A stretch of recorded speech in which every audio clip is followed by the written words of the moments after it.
Hello. I am answering the call for Gabriel.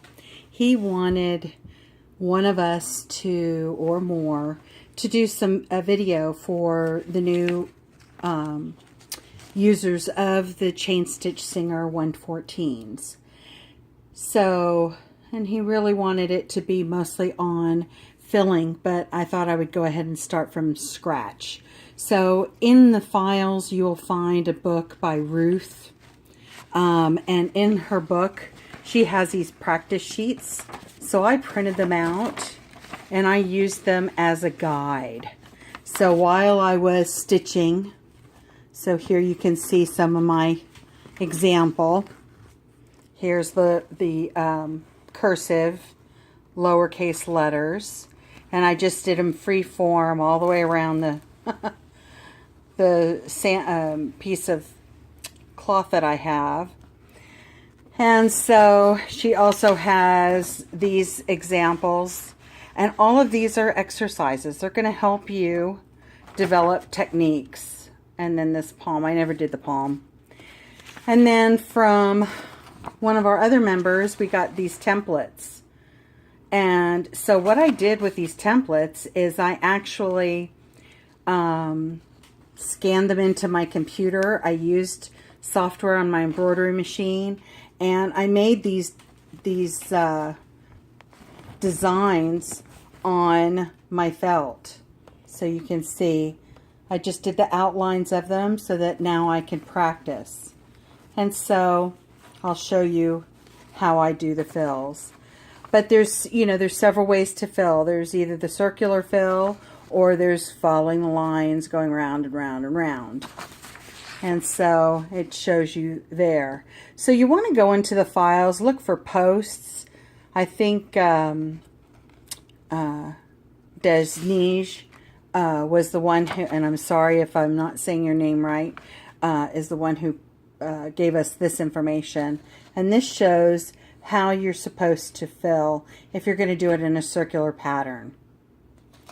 Now what I do when I'm going around filling in a circular pattern is I'm not paying attention to where I'm going. I'm paying attention to where I want to come back to. And I'll show you more of that. But so you can see, you want to start out by doing these designs first, because filling is more challenging. It's the most challenging of all, is doing the fill patterns. And so you can see here on my last one, I just started doing fills in lines, trying to, and if you do it, you want to be able to do it with thread that's going to show you. So you can see how poorly I did that one, because I was really just learning then. And then I started to get better as I went.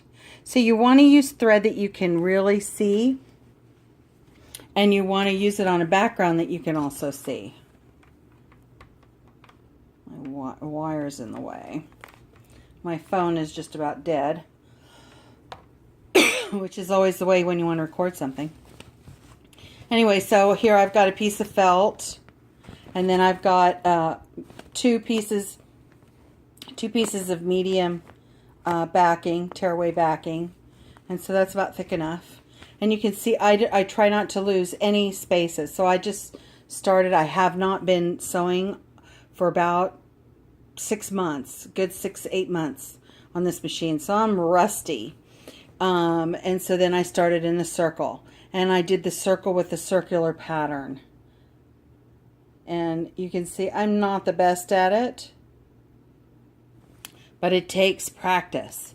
So now I'm going to show you with me actually going.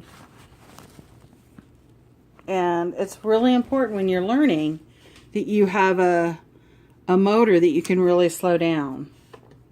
So I use my left foot because for some reason, if I try using my right foot to control the speed, then I can't steer as well.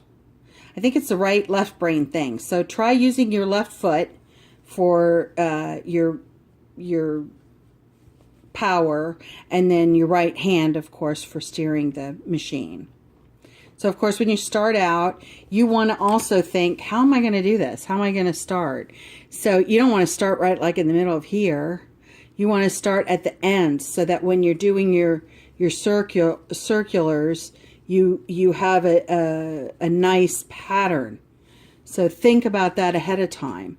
So I'm going to start in this very bottom corner and head up.